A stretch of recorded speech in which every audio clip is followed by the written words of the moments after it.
Stanford University.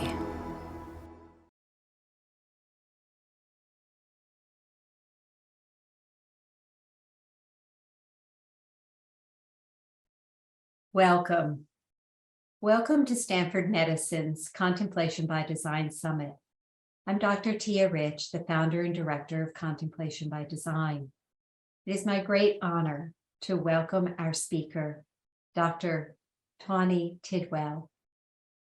Dr. Tidwell will be speaking to us about embodied flourishing in Tibetan medicine, cultivating wellness in connection. Tawni Tidwell is a biocultural anthropologist and Tibetan medical doctor. She is currently a Numata visiting professor at the University of Vienna and a research fellow at the Center for Healthy Minds of the University of Wisconsin in Madison. Dr. Tidwell's research facilitates bridges across the Western scientific tradition and Tibetan medical tradition, along with their attendant epistemologies and ontologies. Previously, she was a postdoctoral fellow at the Austrian Academy of Sciences, where her work focused on pharmacological innovations in Tibetan medicine and training practices for medicine compounding. Her doctoral work detailed the entrainment process for learning Tibetan medicine diagnostics of Tibetan medical conceptions of cancer and related metabolic disorders. She is currently the principal investigator for the study on examining individual differences in contemplative practice response. Exam ID-Biome is the name of this project. That project assesses variation in meditation outcomes as it relates to gut microbiome profiles and Tibetan medical constitutional characteristics. And she is the lead scientist for the field study of the physiology of meditation practitioners and the Tuktum meditative state, guided by His Holiness the Dalai Lama in collaboration with Tibetan Buddhist monastic and Tibetan medical colleagues in India, as well as the Russian Academy of Sciences. Her published works focus on diagnostic treatment paradigms, pharmacological synergies, and modes of embodiment. She maintains a private clinical practice in Madison, Wisconsin. Welcome, Dr. Tidwell. Wonderful. Thank you so much, Dr. Ridge. Thank you so much for having me here, and also to everyone on the Stanford Contemplation by Design Summit team for all that you've done to organize this fantastic event. I've seen the lineup of speakers, and I'm honored to be part of this experience. And thank you all for coming here in the morning and joining us for this session. So I'm going to go ahead and share my slides. What I'll be looking at is sharing with all of you a perspective on Tibetan medicine that is looking at how Tibetan medicine functions in the contemporary world and reminding us of how we experience our bodies, our minds, our spirits in connection with others, as part of others, as part of our place, as part of our beings, our lineages. Right? Part of our environments and our global worlds. And so today I'll share a little bit about my background. I think it will help to give a sense of where I'm coming from in my approach to Tibetan medicine and some of the areas that I'm drawing from. It'll also give you some insights into Tibetan medical principles and the theoretical characteristics. I'll just touch briefly on the history because I think it will also give you a sense of how we understand the mind, the body, and spirit or consciousness. And then we'll look at what does it mean to know our minds, to know our bodies, and to know our places in cultivating balance. And this is really shaped from a perspective in Tibetan medicine of what's called the degenerate age, that we are amidst a time period that's quite hard, it's quite difficult, where we have novel toxins, novel infectious diseases, environmental cataclysms, chronic inflammatory diseases, and with that, mental illness and struggles. And that will paint a picture for how Tibetan medicine then understands COVID-19 and the SARS-CoV-2 virus. And if we have time, I'd love to share with you a little bit about the response in Tibet, how Tibetan medical doctors were thinking about this time period and treating this disease, and then what we've done in North America in terms of our study, looking at retrospective cases of mild and medium severity COVID treated by Tibetan medicine. I'm also happy to talk in the question and answer period about a little of our research on chronic inflammatory conditions as it relates to this paradigm of the degenerate age, and how we're bringing in measures of microbiome to help situate people in their bodies, in their places, and understand a more personalized approach to health and wellness and well-being. So a little bit about my background. I came into Tibetan medicine really interested in how the body responds to extreme conditions. I grew up in Colorado, high altitude environments. I wanted to be an astronaut, and I was really interested in different cultures because I had spent time in South Korea as a young child. My dad was an army doctor. So I imagined that there was probably something that different Asian medical traditions had in terms of insights of the body, in terms of health and wellness that we could understand. And so that journey led me then to Tibetan medicine, where I entered into the Tibet Medical School in North India under the auspices of the Dalai Lama. This is in the right map here where the star is. Dharamsala is in the foothills of the Himalayas. It's amidst the exile community in the context of India. And here we have about 30 students going through the medical education per year from all different regions of Tibet. And classically similar to Western medical education, where we have a medical entrance exam, and then we go through the various paradigms of anatomy and physiology, pathology and treatment paradigms, diagnostics. And this then feeds a lot of the settlement clinics throughout India. This is an amazing environment with which to engage in Tibet medical education, because so many of the botanical resources that we use in our medicine are abundant here in this region, as well as across Tibet. And so to have familiarity with the environment, the ecology with which we are learning how it establishes health and wellness is an amazing a place to then start situating oneself as a budding Tibet medical physician. This is also an area that leads into various communities throughout the Zanskar, Ladakh Range, and Karakoram that are historically part of Tibet. Part of our education is not just as physicians. Part of our education is as naturalists, right? We are interested in the substances that we make medicine. And this helps us to understand then what it is that helps individuals to cultivate health and balance in their bodies. What is the relationship between the external environment and the internal environment? And so here is on the right side, one of our medicinal plant expeditions. And then on the left side is the Buddhist context that we also have studies in terms of the mind, right? The inner sciences, in terms of the contemplative aspects, what brings change into the body through the body-mind connection. In my third year, I transferred to Eastern Tibet, and this is on the upper map in the right side, and this is in Qinghai province in Eastern Tibet. And it's a very different environment with which to go through Tibet medical education.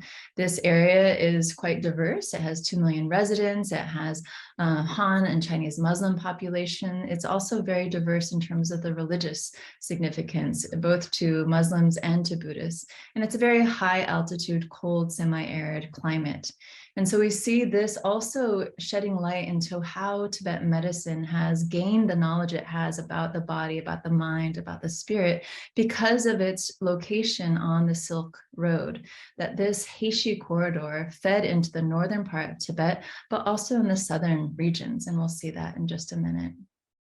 This is also a stronghold of Tibetan culture. Some of the major monasteries of Kumbum, Labrang, and Sharchung are there. So historically, Tibetan medicine was part of the monastic education system.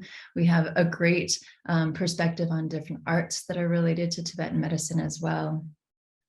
And this is also where many of our lineage comes from in terms of our understanding of the Buddhist side of Tibetan medicine, where we gain trainings through the monastery's contributions. Here's the Tibet Medical College at Qinghai University. It is a large university where many of my classmates also gained education in Western medical education. And my training in terms of the Western side really came from my doctoral work in biological anthropology. This is where our hospital is. It's the Qinghai Provincial Tibet Medical Hospital. It's 1,000 inpatient beds and 1,000 outpatient visitors every day. A host of different departments from the brain and heart, the internal medical department, the cancer and tumor department, and so forth. And so this just gives you a sense of Tibetan medicine in the contemporary world and how it looks, how it feels, so to speak.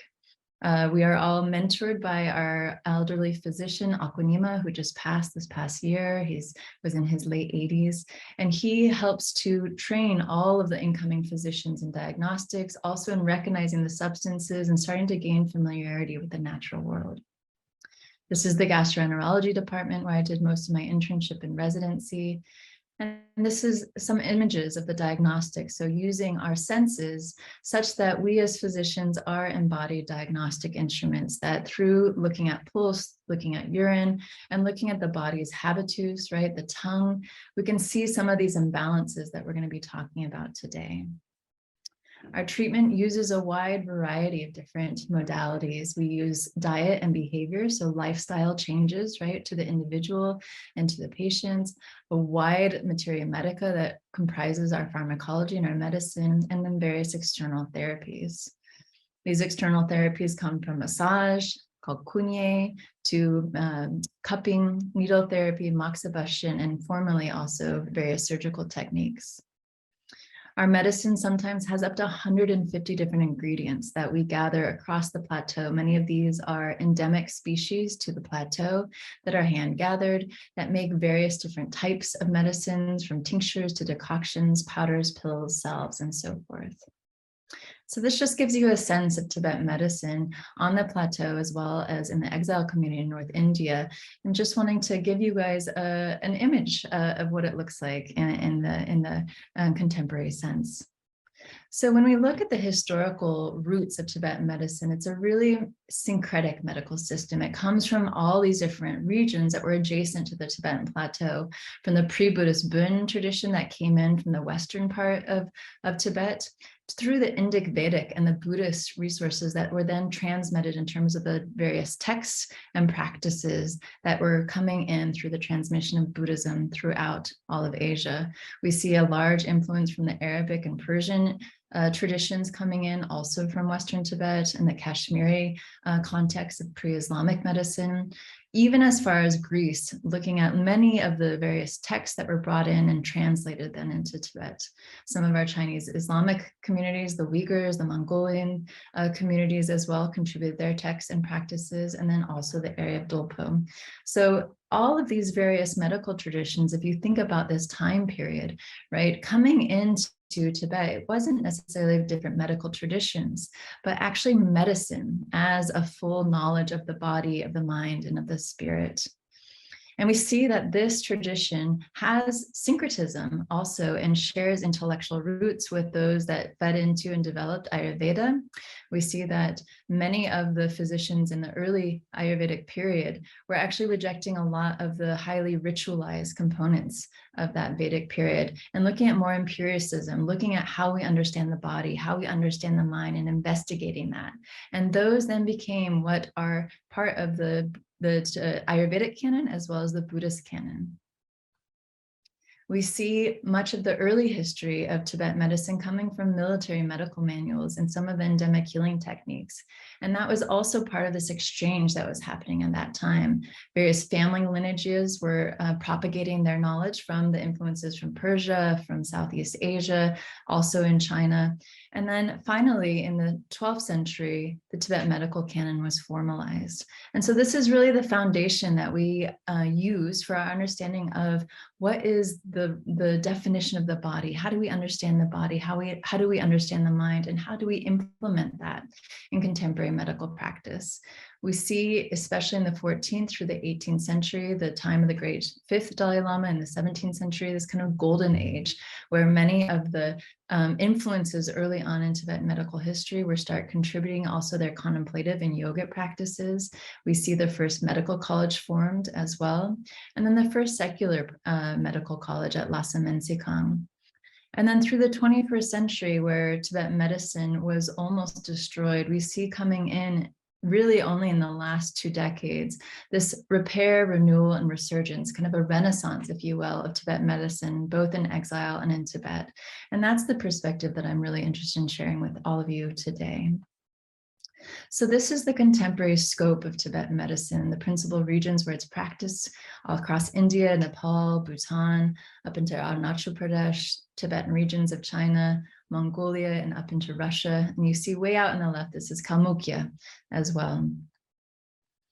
And so when we think about the theoretical characteristics of Tibetan medicine, there's a framework that we tend to look at, that the body itself is considered to be a support for the mind and for the consciousness. And the consciousness or the mind that rides on the elements of the body then allows for an opportunity for transformation. And that transformation in the mind is seen as integrally able to then transform the body.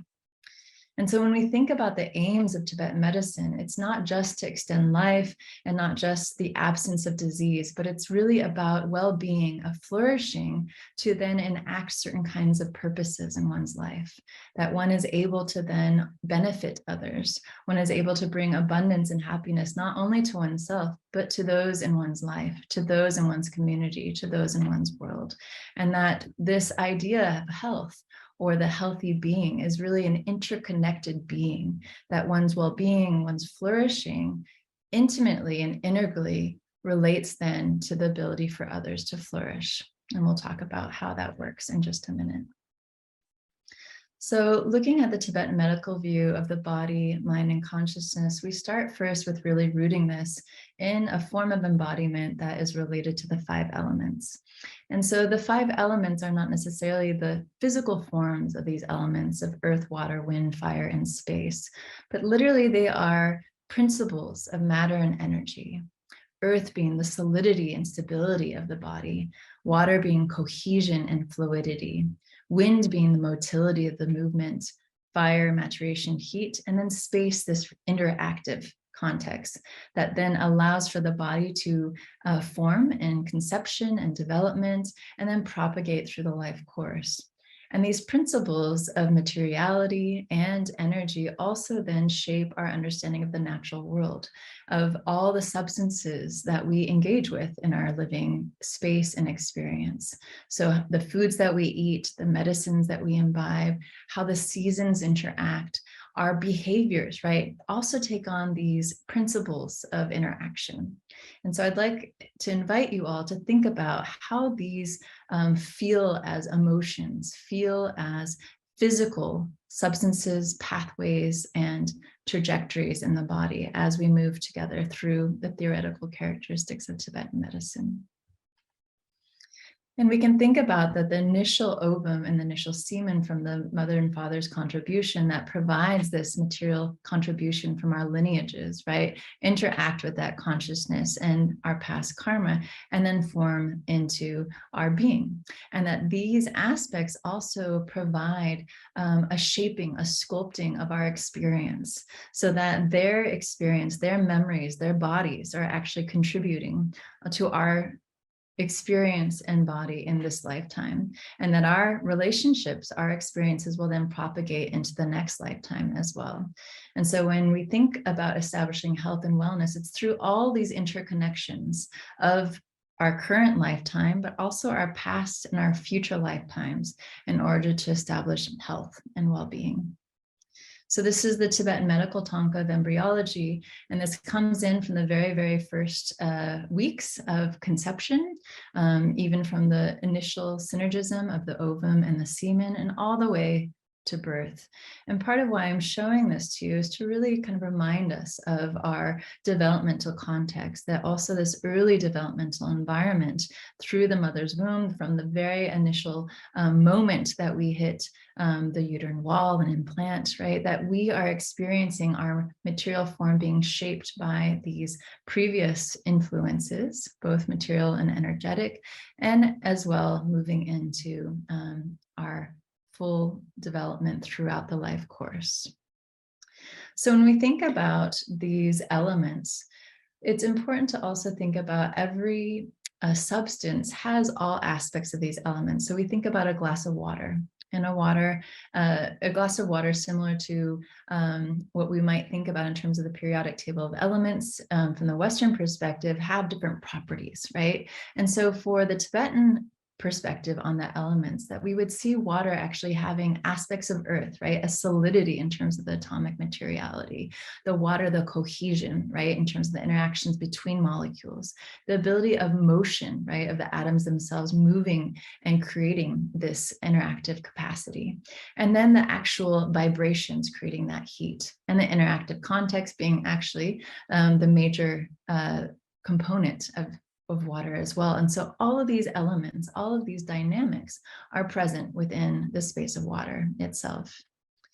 And so from the Tibetan medical perspective, we understand that the body has these components, these descriptors, so to speak, of materiality and energy through the lens of the elemental dynamics. But we also see that the constituents themselves that comprise the body have a certain kind of function and process. So from the Tibetan medical perspective, the definition of the body is comprised of these 7 bodily constituents. Dhamma is the nutritional essence of that which we take from our food and then propagate throughout the body to create cells and tissues that is then used or considered to be used by the body to generate blood, muscle tissue, fat tissue, bone making the bone marrow, and then the regenerative essences. In a similar way, and this is where the body-mind perspective really comes together, is that our experience and perception of reality also has this trajectory, has a chain of events that comes through from our initial recognizing of forms and providing identifications to those forms, having a sense of whether we like or dislike those forms or are neutral to those forms, and then having more complex emotions around them, thoughts about them, and so forth. And so chasing these trajectories then also from the Tibetan medical perspective relates then how we understand its effect on the body. And we'll see that in just a minute. And so part of this model also draws on what we might think about in terms of a more fluid model. From the Western medical perspective, we've really had a more cellular model, particularly more recent history. And so this cellular model helped us to understand different kind of tissues, and those tissues that were more complex in organization, forming organs and so forth. And this, in some ways, as Neil Thies has talked about, that we had kind of skipped out on a kind of paradigm, making us blind in some way to, say, an organ that is more fluid in nature, such as the interstitium.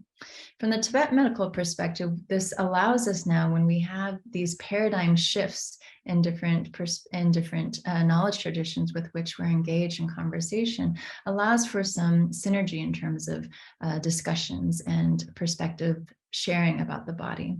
So Chuser is a Tibetan medical composite term for the serous, the interstitial fluid, lymphatic, cerebral spinal fluid, intra and extracellular fluid that allows us to understand how fluids move through the body, the metabolism of those fluids, how we might change those through medicinal input and dietary input and so forth.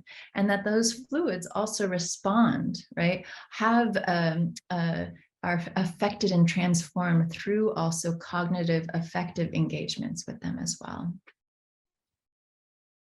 And so we see the elements then have a higher organization as well, similar to what we see as cells and tissues on the Western medical perspective, but on the Tibetan medical perspective, we're organizing them slightly different. So we say that the functional energetic systems in Tibetan medicine are called the nyeba, and the nyeba are defined by certain kinds of organs, tissues, and fluids in the body that all share similar dynamics or principles of how they engage the materiality of the body, of function, and so forth. So you have the lung system, the tipa system, and the bagan system defined by these qualities that relate to their underlying elemental dynamics. The bagan system comprised by the earth and water dynamics, the lung system comprised by the wind dynamic, and the tipa system comprised by the fire dynamic. And so when we look at these as actual body systems, we see that the lung system is really about motility.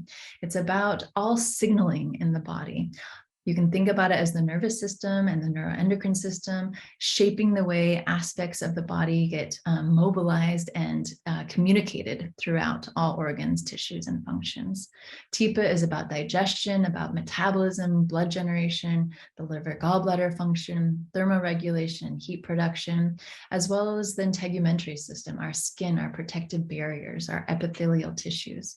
But you can see in both of these systems, you have also these cognitive affective qualities, right? And so from the Tibetan medical perspective, these systems are not just the physical functions, but they have emotional and affective aspects to them. So for the lung system, you see aspects of drive, of addiction, of interest, of desire, right? For Tipa, you see a cognitive sharpness, strength, confidence, and courage. And the Bagan system is really more structural. These are our tissues and cells, our fluids that help to bring joint mobility and actually move different products through the body. So this is metabolic decomposition, moving waste products out, and so forth. And so you can see these systems as structure, function, and impulse, where they're providing the physical structure through the earth and water elements in Bagan, the metabolic functions, particularly from the cellular level all the way to the organ and tissue level for the Tipa system, and then the neural impulses, the signaling across those systems for the lung. And so if you think about the Western medical system and how it might relate or map onto the Tibet medical system, we can see that in the Tibet medical context, the body is just delineated in different ways. It has different body systems that might cross over, so to speak, the Western medical systems. And I won't go into the details here. I just want to give you a sense of how we understand these different body systems.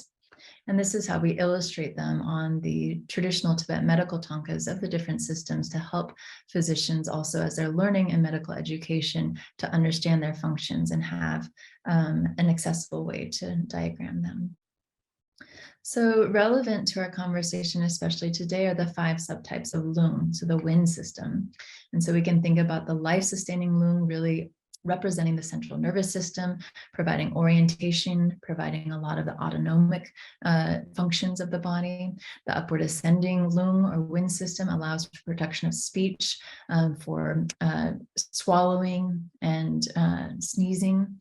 It also provides a sense of orientation to the body.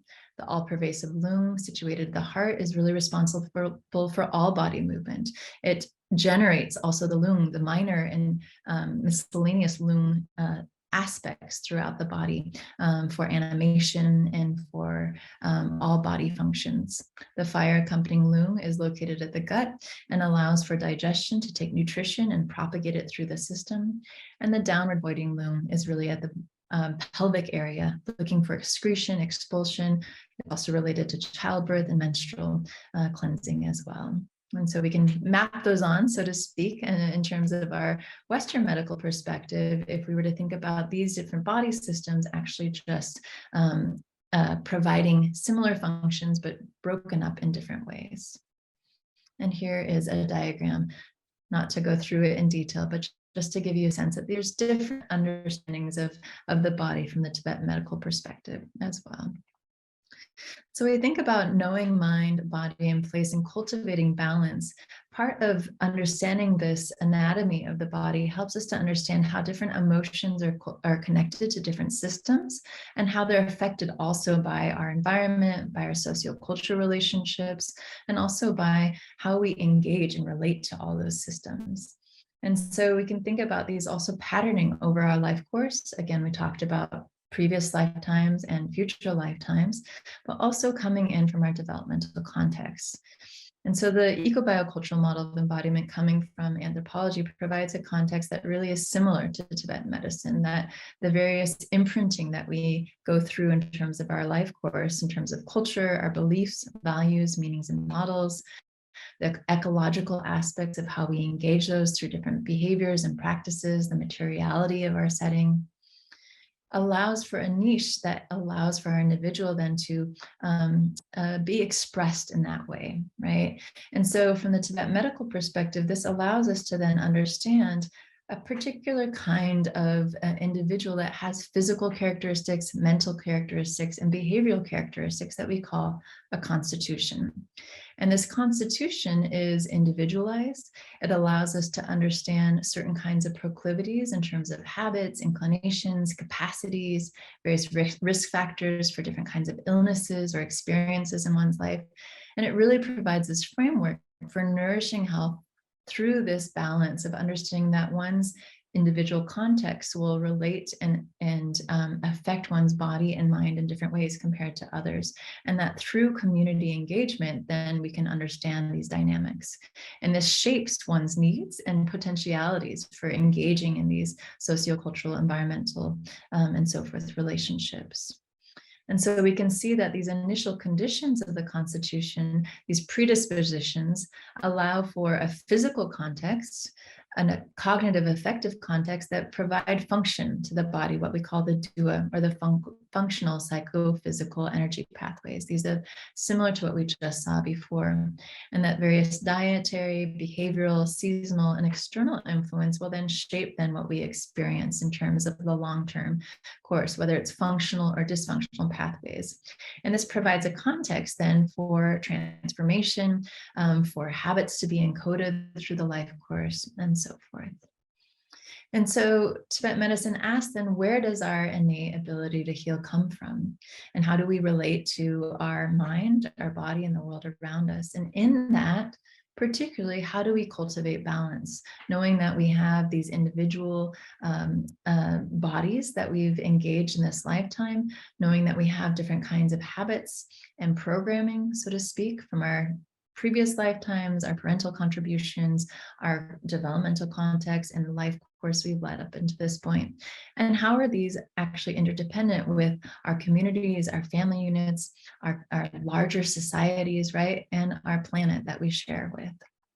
And so part of what Tibetan medicine asks then is to really become a naturalist of our mind, to become a naturalist of our body, and to become a naturalist of our environment, and really looking at what are these interconnections that we are learning about our individual experience in this lifetime, but also all the different relationships that actually encode and make us who we are. So I'm drawing a lot from my background also in animal tracking. So my dad has Cherokee background, my mom has Lakota, Oglala Lakota background. And so much of what I was interested in growing up was, how do we know what we know? And how can we read the environment? How can we read into what is a healthy ecology? What is the healthy ecosystem? And how do we know our relationship with others, right? And this is really the heritage of all of us. This is how we used to understand our reality. And so tracking provides also a gateway into understanding the patterns that we see of our mind, right? This cascade that we just saw in terms of the Tibet medical model of the mind, but also our bodies and our relationships. What are the concentric circles of our behaviors with others?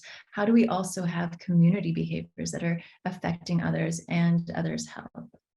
And so we can see this also in different practices of really a wide angle vision in terms of our both physical vision in terms of what we're paying attention to, what we're gaining insight into, but also more on the societal level.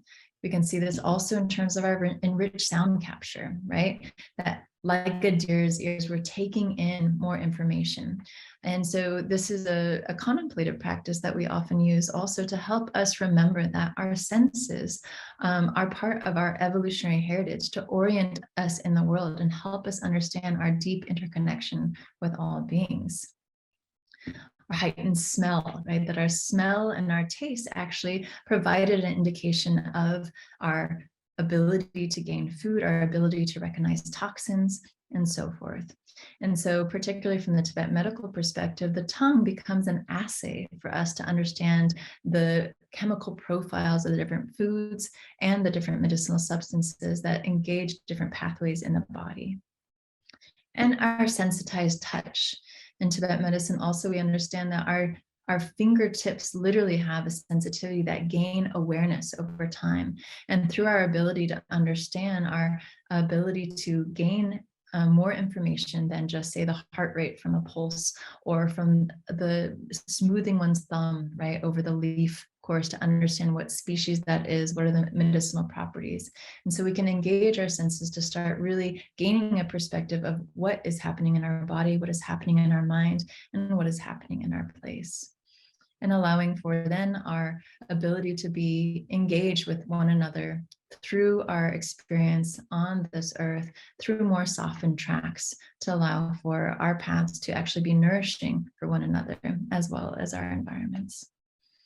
And so I want to then expand back into this perspective of what we call the degenerate age, to understand how Tibetan medicine then allows us to gain more insight into this challenging context of this, what we can call a synergism of different adverse conditions. And so Tibetan medicine, again, canonized in the 12th century, really has this perspective that we are in the midst of an age where we have a proliferation of toxins that hitherto were unencountered, various novel infectious diseases, and environmental cataclysms, because of this context of proliferation of discontent, of disconnection from our environment, from our place, and from our bodies and our minds, and not knowing how to then engage our relationships through healthy, nourishing relationships that would allow for health over the life course. And this is considered then to also contribute to chronic inflammatory disorders and various mental health conditions. And so the degenerate age is considered this period within various 500 years 500 year cycles, and it's the 7th period of that 10th. And we see this as, in the Tibetan medical text, in the Gyushi, we talk about an era of greed, of disease, of toxins, right? A burning world, so to speak. And this is internal as well as external. We see that various virulent infectious disease, as well as chronic inflammatory conditions, are symbolic in a way of this imbalance. And that we also have this proliferation of superficiality, meaning that there's not time to really go deep into knowledge anymore. That time itself has a more tenuous nature. And so through this, then we see this period described as having a degenerative quality to the kind of teachings that are available, right? It talks about the kind of dharmic teachings, the kind of teachings about how we produce beneficial relationships with one another, with our environment, with ourselves. The actual bodies of beings become degenerate, that our bodies can't sustain as much hardship, that our lifespans get shorter, that we have a proliferation of afflictive emotions that provide hardship to ourselves, our others, and our environments, and that time itself degenerates. And so when we think about then this context, then toxins really takes on a different perspective. That in Tibetan medicine, the idea of a toxin is actually anything, any substance or pathogen, and this is the Tibetan term duk, that disrupts the normal function of the body. It's often described in the Tibetan text, particularly related to the metabolism and disrupting different pathways and organ functions, both systemically as well as locally, selectively, and generally, in terms of harming these areas. And again, this is looking at that perspective of the body, where these different systems actually have also cognitive affective qualities as well. And that a toxin, and this is Rukunamni Dorji, this is one of our earliest Tibetan medical thinkers, is thought to cause harm to the body related to anything in one's environment, one's climate, the dietary input, the behaviors that we engage in, and that when we ingest these, right, and this is not only physical ingestion, but emotional ingestion, when there's emotional toxins that are being input into the body through our own minds, right, our social relationships, our environmental engagements, that will cause harm to the vitality of the body. And so this degenerate age, having a context of various illnesses and adverse conditions that proliferate during this time, means that the various novel toxin conditions, infectious diseases, environmental cataclysms, chronic inflammatory disorders, and mental health disorders require that we make reconnection, with ourselves, with our communities, and with our places to rehabilitate these relationships. And this is really the antidote, Tibetan medicine says, to this time period. The other part that it talks about is that we, our bodies ourselves, are these microcosms of our external environment. And this is coming from a perspective of the ancient microbiome paradigm in Tibetan medicine, where there's what we call Simbu, 84,000 perceivable entities. We would call them microorganisms, right? That are then related also to these various mental afflictions, and that they exist in our gut and various organs throughout our body. In the Tibetan medical perspective, many fluids of our body also carry these Simbu. The external aspect, our skin carries them, our lungs, right? Our oral orifices, and that they are also pervasive throughout the environment. So you can hear the sounds of, quite similar to what we think about in terms of the microbiome from the Western medical perspective, and that some of them are beneficial, some are harmful. But in the Tibetan medical side, they really talk about also this relationship to our mind, right? And so this is that gut-brain connection. This is that gut-mind connection that says the way we use our mind shapes our internal environment, shapes our external environment as well. And to get kind of more in the details, it talks about 4 different types, and you can think about them also in terms of maybe similar to, say, a Western medical perspective. The way that we type the beings that are within us, around us, have a similar kind of taxonomy.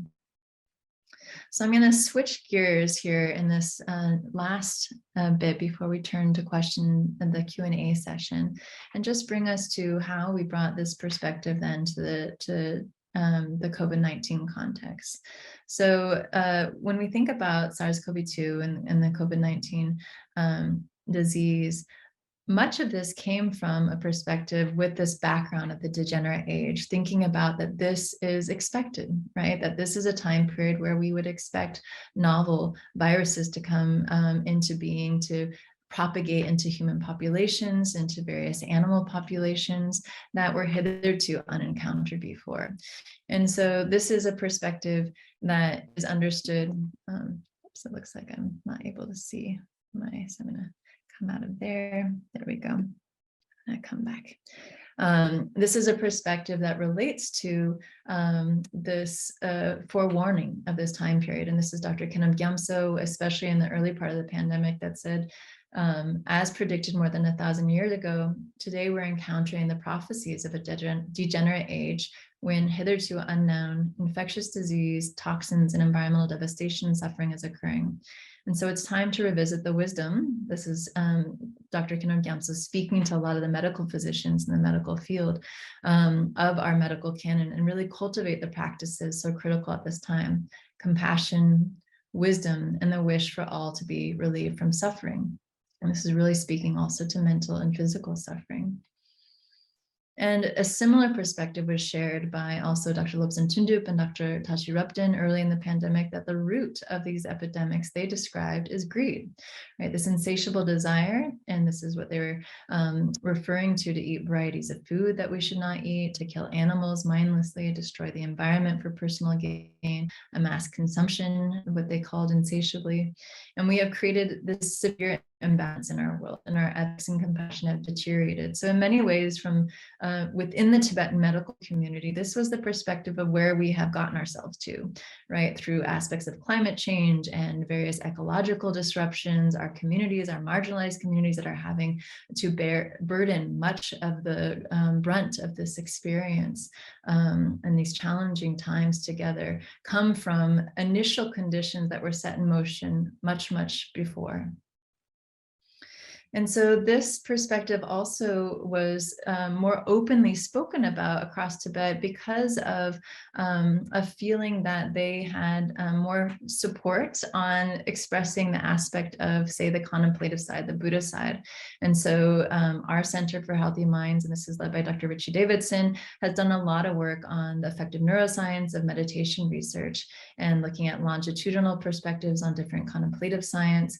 And this really has emboldened a lot of our Tibetan medical community in Tibet particularly, but also in exile, to be more open of these perspectives of the role of the mind in shaping our behaviors more globally, and how they see that actually as an issue to contend with in terms of, say, a public health crisis of an infectious disease.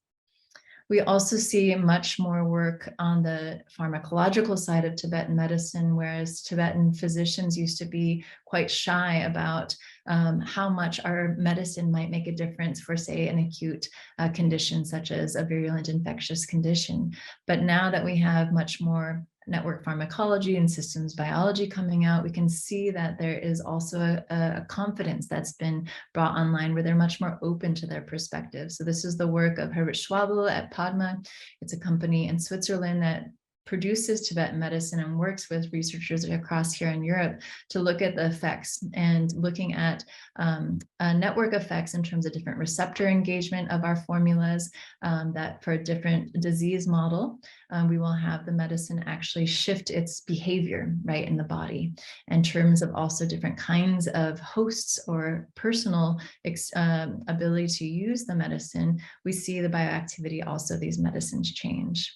And so he's described this as a pleiotropic signature of Tibetan medicine as these multi-compound formulas. And so this helped to really paint the picture for Tibetan physicians as the COVID-19 pandemic unfolded, to start to be more open about the kind of medicines that they've been using to treat infectious disease historically that they were then proposing when the pandemic began early in 2020. And this is one more schematic also of the various effects. So when the epidemic outbreak happened in Wuhan, we saw initially some of our cases show up in Lhasa and in Xining, but primarily actually in this region right east of Xining called Gansu province. And so much across the plateau, we started seeing many of these prevention and treatment plans put forth, really drawing from a lot of the texts that we were just talking about from the 8th, 9th century, coming into the 12th century and up through the 14th century. These formulas that were prescribed for this degenerate time of these virulent infectious diseases, to say that these are the formulas that would be most effective from the Tibet medical perspective. This initial wave of research occurred during the SARS outbreak, and this is way back in 2003. And then later we saw some of the work in 2008, where Tibetan medical physicians were starting to really mine their texts to say, hey, we've arrived at a time period that's going to be very hard for our societies, for our world, and started to bring out these formulas and these perspectives to be used and distributed across the Tibet medical field. The Ebola outbreak from 2014 to 2016 also provided some of this perspective. And this might sound a little strange, thinking that Africa is quite far, especially to Tibet. But at that time, we had much business, trade, and aid relationships, especially coming in from West Africa as well as East Africa. And so the idea of Ebola actually being transmitted to Tibet felt real to a lot of these Tibetan physicians and felt like a signal of the degenerate age as well. And so this is coming from some of the passages also from the Gyushi, the 4 medical treatises. This is again the Tibet medical canon, and that was then articulated among our Tibetan physicians. And we see this illustrated. This is the 17th century Tanka, the Tibetan medical painting, about this time period where individuals who are creating environmental destruction might not have as many pure intentions from the Tibet medical perspective would be described, that actually create conditions that cause harm to the larger community, and that we all inherit this collective karma, so to speak, these collective actions of the initial conditions that were set forth before that continue to be propagated, and depending on our action now can continue into the future. And so when COVID-19 first hit US soil, it actually hit one of our most densely populated areas of the Tibetan community. And this is Jackson Heights, right there in Queens. And so whereas our Tibetan physicians in Tibet had to use a Western protocol as well as a Tibetan protocol under China's national policy. Here in the US, many of our Tibetan communities would go to the hospitals, right? But were quickly turned away, saying that there was nothing that could be done and please recover at home. And so this was quite different than what we saw in the Tibetan context, where many of our Tibetan medical physicians were able to work, especially with some of the hospital to give public health protocols. So some of our communities in the US were starting to access some of these to be more aware of how Tibetan medicine understands the COVID-19 and what they could be doing in terms of reaching out to Tibetan doctors for treatment. Our understanding also in terms of infectious disease phases that were relevant to COVID-19 were then also described on social media.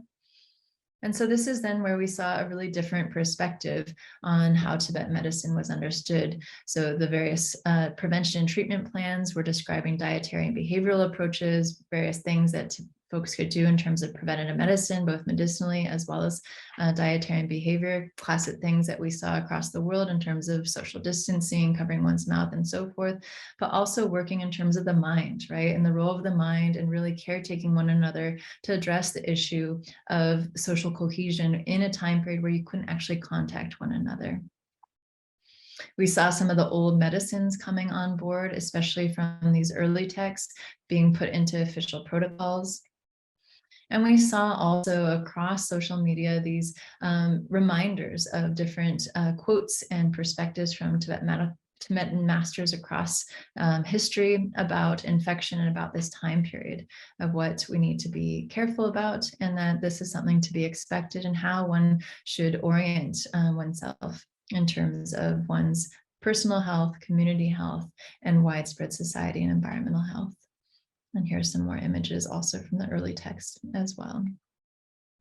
And here, blending in the public hygiene as well as some of the early texts in terms of how we establish ecological health, how we then also are engage in hygienic practices, and then also the role of how we take care of our mind, right? How that affects what we call the lung system, which we can think about in terms of the immune system and how the neuroendocrine system interrelates.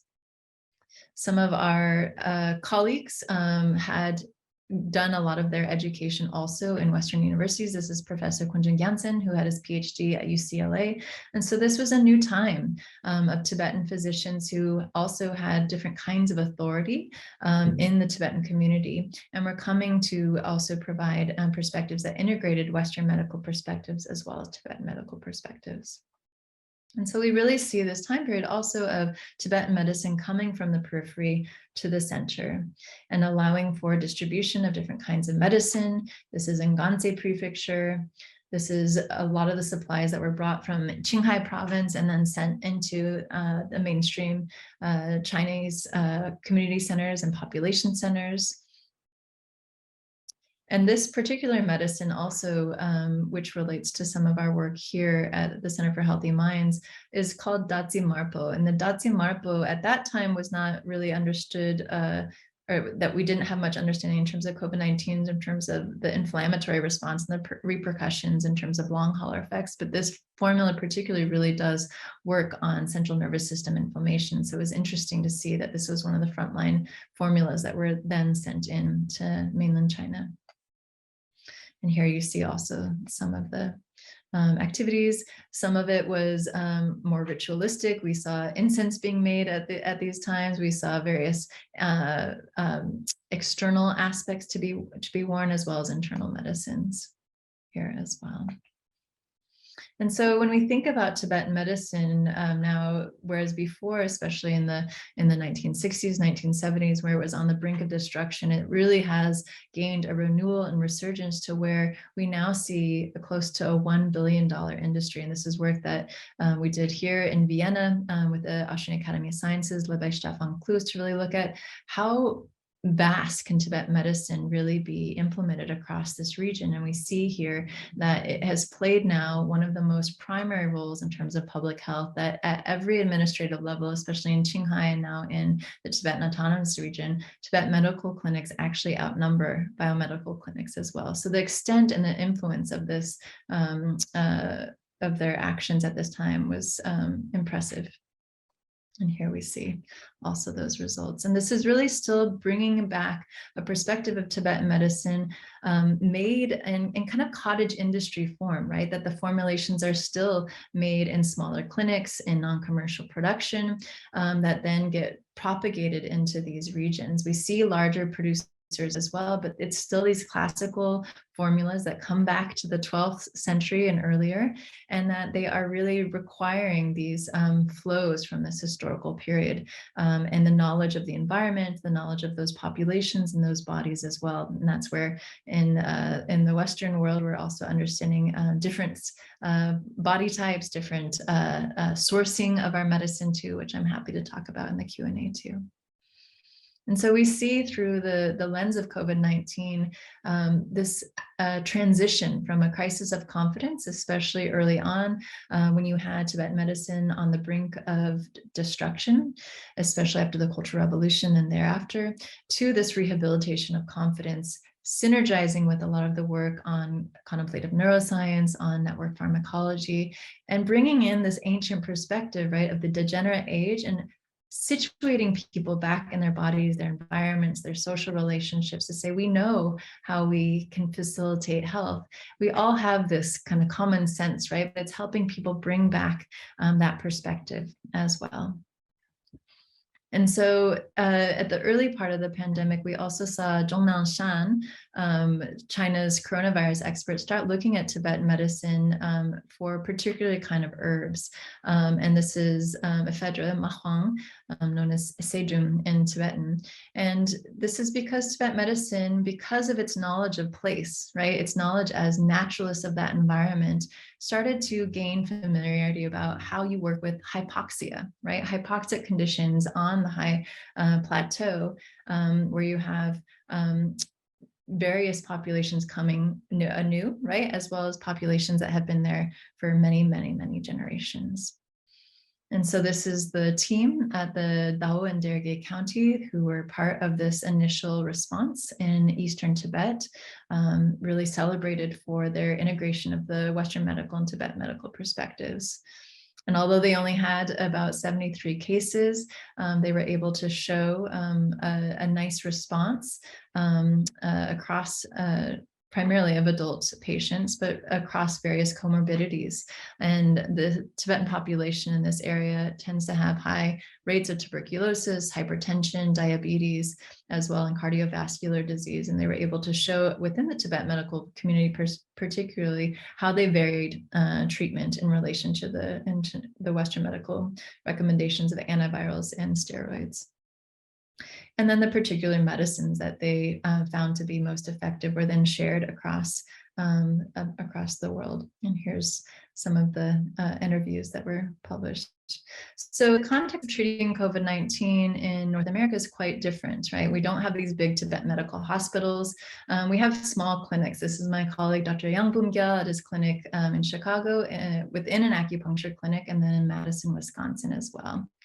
And so what we were able to do then is contact many of our Tibetan physicians in North America and have them submit cases of patients that they had treated with mild and medium severity COVID with exclusive Tibetan medicines, right? So our various herbal formulations. And so we had various institutional support, including Stanford and the Global Health Research Foundation, Kunde Institute, which many of you might be familiar with. And then we had Tibetan research assistants and some of our medical residents who were interested in Tibetan medicine and integrative medicine on board to help with this research. And so this was also partly a collaboration with University of Minnesota, Dartmouth, as well as Stanford. And what we were able to work with in terms of our physicians is to help them understand that the WHO had created guidelines in terms of severity of disease. And so for many of our Tibetan physicians, they had never participated in a research project. And so part of this was helping them to understand, how do you show results? How do you show effects of Tibetan medicine? And so that we were only treating mild and medium severity cases as per the WHO guidelines at that time. and that we were comparing against a baseline of basically no treatment. We weren't looking at those who were undergoing monoclonal antibody treatments. We were just looking at those who are following conventional guidance of rest, healthy diet, hydration, maybe some over-the-counter anti-inflammatories. And that our Tibetan medical treatment, in addition to the medicine, was really advising to hydrate with boiled water, to have restful conduct, but not take midday naps, which I'm happy to talk about in the Q&A if you'd like. Constitutionally attuned diet and lifestyle. So those who can get overwhelmed by social interactions might need to retract. Those who need more social interactions might need to engage through various social media or online means, right? We would work with the different patients in terms of the different fever phases from the Tibet medical perspective, and then really managing fear, anxiety, loneliness, right? The different cognitive affective patterns that were coming, especially at this time, and talking about connection to body, to people, and to place. Some of the formulas that we used are here. And so we started looking at kind of a different orientation in terms of the formulas that we found successful here in North America. And that at that time, with native infections of the Wuhan strain, 6 studies published looked at about 21 days recovery. And what we were seeing was at about 11.7 day recoveries under the Tibet medical protocol, and only about 2% long hauler incidence. So this relates also to some of the work that we've done at the Center for Healthy Minds in terms of neuroinflammation, asthma, and neurodegeneration. And so part of what we're looking at in that context is how these various events in terms of, say, early infectious disease exposure or trauma, right, in terms of personal trauma, social trauma, can actually lead to neuroinflammation that allows for kind of precursors to other chronic inflammatory diseases. Our model is asthma, and then neurodegeneration over the life course. So this is something that kind of ties in, interestingly, with the degenerative age in terms of ways in which Tibet medicine understands this perspective of this clustering of diseases that we're seeing more prevalent across the world, more prevalent particularly in North America as well.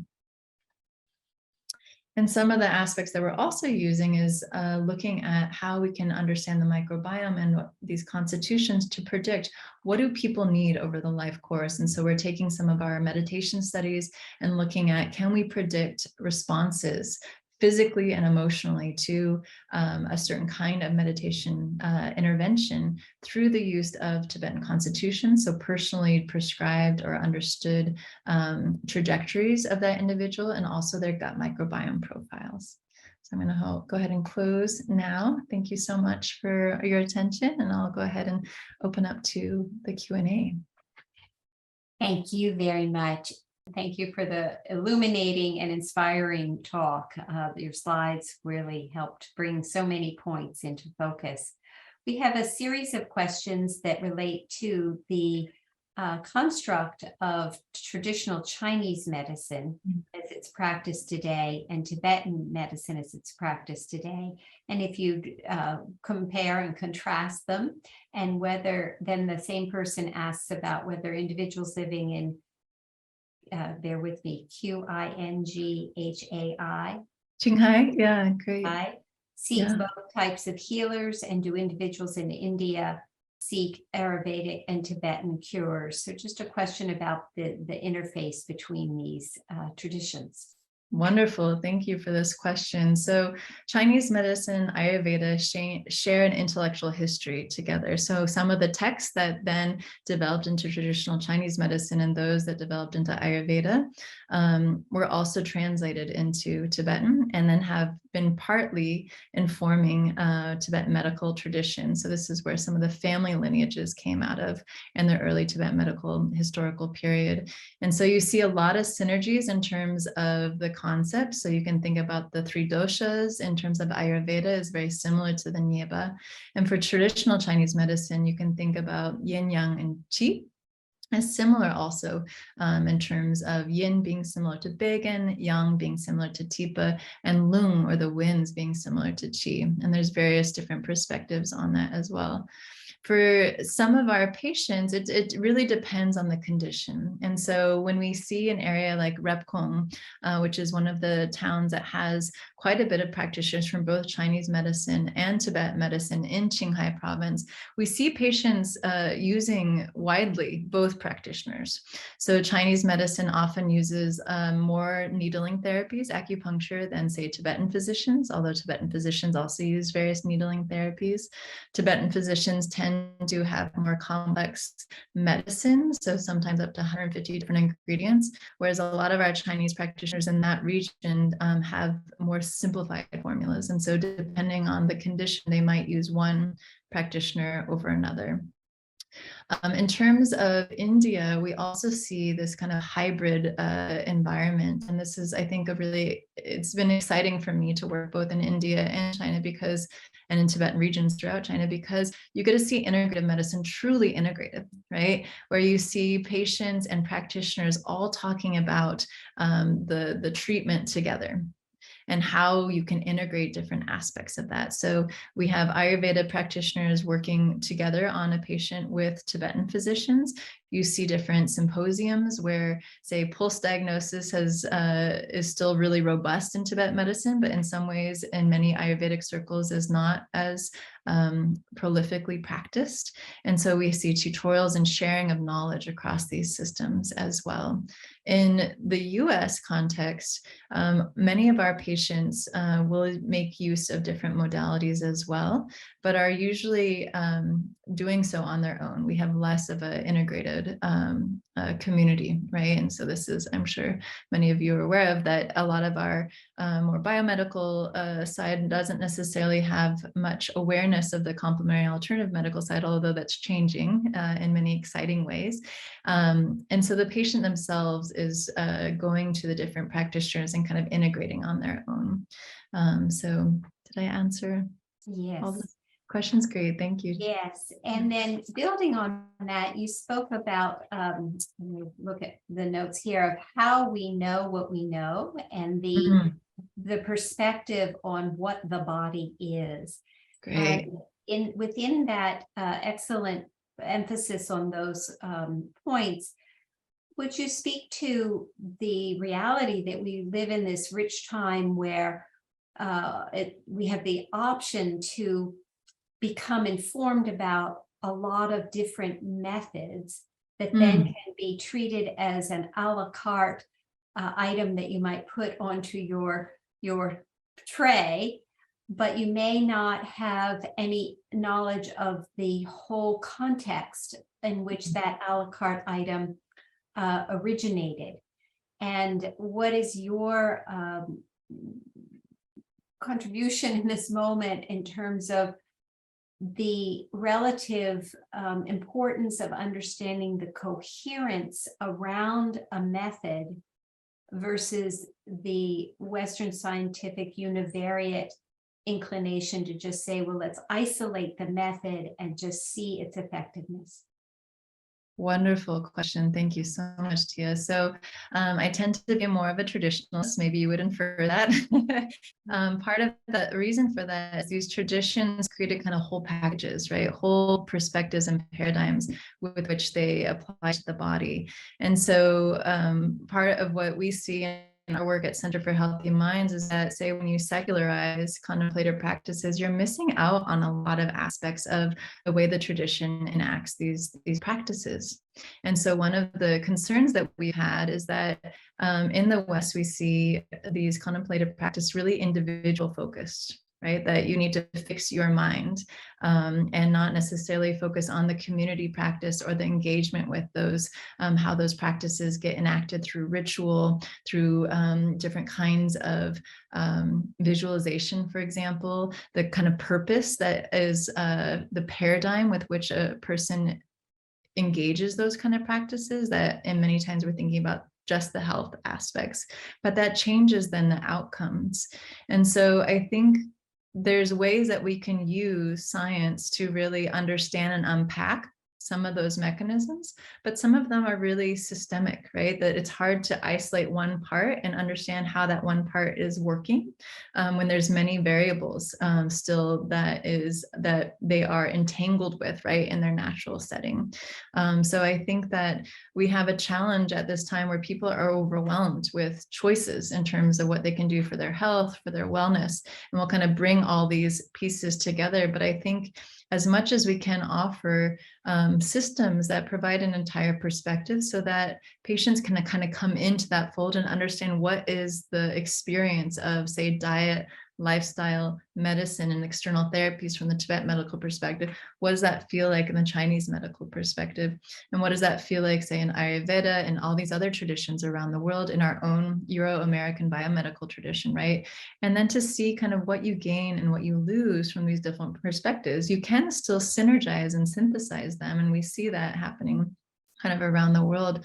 But I think that we're challenged in especially North America, but also we see this in Europe too, by patients don't know and don't understand how to differentiate between these kind of therapies and traditions. So they might be more likely to also take on different kinds of therapies from someone who isn't as well trained, right? And so this is something that we see as a concern in the Tibet medical tradition, where some people are getting just a little bit of training and then starting to see patients, right? This is a 5-year plus internship plus residency medical system, and we want to make sure that patients are able to differentiate what they're receiving as well. So there are different parts to that response. Yes, and with that beautiful portrayal of the circumstances in the world today, is there a resource yet developed that provides a primer to the different cosmologies and coherent constructs that support each of the systems, so someone who's seeking care could read and see where they resonate with that perspective or not, and be able to guide themselves? Wonderful. Thank you, Tia. So I think traditional Chinese medicine, TCM in the US, has done a great job of providing various sources from their own. Many of the clinics that I've seen do a really good job of introducing traditional Chinese medicine more broadly. Ayurveda, I think, is still challenged, but is more developed than, say, we have here with Tibetan medicine. So Tibetan medicine is quite early, or I should say late in the game, is kind of in its earlier development stages in North America and in Europe. And so I think it's one of the areas that is hardest for patients to decipher. And so what we're trying to do at the American Tibet Medical Association, so this is a professional organization of Tibetan physicians across North America, is to provide those resources to patients, to provide access to the names of individuals who have gone through the full Tibet medical school training, so that they know they can trust that they have the full training, to provide resources also to research. What do we know about these formulas? What do we know about these therapies, so that they know that they have references to then gain knowledge about the system that's quite different than even Ayurveda and Chinese medicine, but very different from Western medicine as well. So those are a few resources. We also have a few schools that are starting to arise in the Western world. So Arya Pasanyundan is in Italy, and he has just published a wonderful textbook on Tibet medicine that brings in the Western anatomy through beautiful anatomical illustrations and the physiology, and then also layers that with some of the traditional depictions, illustrations, so that people can get a feel of both. And he's done a beautiful job with Jan van der Velk, one of his students who was the editor for that text. And I think it's one of the first real books that allows those who really are interested in understanding Tibetan medicine to get a taste of it, to get a feel for what that looks like. And so I would recommend that in terms of reading for anyone really interested in Tibetan medicine as well. If I may ask one more question, that is the focus on the ecobiological context and its contribution to constitution, as well as the fact that the rich source of formulas and plants and herbs is a part of that ecobiological context, and how do you address the treatment if the location of the patient and the location in which the herb was grown, and how that is reconciled and understood? Fantastic question. Thank you so much, Tia. So what's been fascinating to me, because I use medicine from both of these locations, is that those who tend to have a physique that is, say, more mountainous, or has grown up in an area that's more mountainous, dry, arid, tend to respond to medicines more predominantly from Qinghai and from these areas.